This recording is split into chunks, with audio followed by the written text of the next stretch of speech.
Welcome vlog sa akin guys. So sa umagang ito ako'y maglilipat na ng aking mga biik at 28 days na nila ngayon mga kabakyard. So kailangan ng iwalay nang sa ganun ay ang aking mother pig ay hindi siya masyadong mamayat. Gawa nga ng nakababad itong mga biik na ito, kaya makita nyo naman sa kanilang mga katawan ay napakalalaki nila at malalapad ang kanilang mga katawan. At kahit na 28 days akong nagwalay mga kabakyard, hindi naman sila nagka-problema sa kanilang pagtatai o sa kanilang pagdudumi. Wala namang naging problema sa kanila, kaya safe naman na sila'y maiwalay sa edad na 28 days.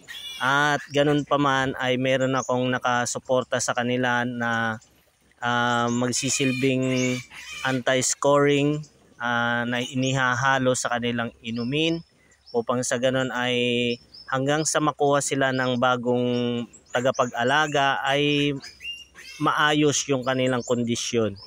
At isa pa mga kabakyard, akin silang bakunahan ng pamurga para sa ganun ay pag kinuha na ng bagong tagapag-alaga ng mga biik na ito ay wala na siyang aalalahanin, maliban na lang kung gusto niya pang ipaulit na ipapurga, wala namang problema doon mga kabakyard.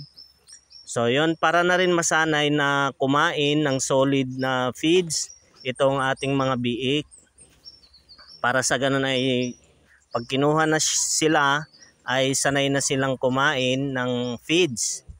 So yon, kaya nagdesisyon na ako na iwalay sila sa edad ng 28 days. So sa aking ginagawa mga kabakyard, lagi ako nagwawalay ng ganitong edad. So wala naman akong naging problema sa aking mga biik. So yon, at mas magaganda ang kanilang katawan pag sila'y nasanay na bago kunin ng mga buyer. So yon mga kabakyard, bibigyan ko lamang sila mga kabakyard ng kaunting pagkain para sa ganun ay hindi naman sila masyadong ma-stress. So yan na nga mga kabakyard, aking winalay ng aking mga biik. 10 biik ang aking inilagay dito mga kabakyard sa bagong kulungan na aking pinagawa sa aking anak. Eto na sila mga kabakyard.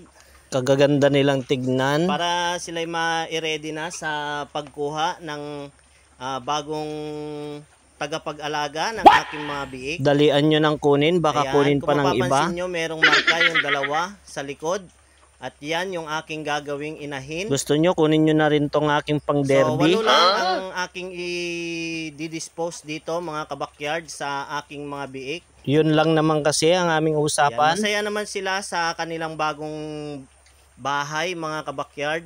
Feel at home naman sila dito. Shout out sa makakakuha nito. I-ready nyo na ang kanilang bagong bahay dyan. Dito na lang mga kabakyard ang video ito. Salamat sa inyong lahat, sa inyong walang sawang suporta. Enjoy farming mga kabakyard. At kung hindi ka pa nakasubscribe, subscribe na lang ang ating YouTube channel. At dito na lang ang video ito.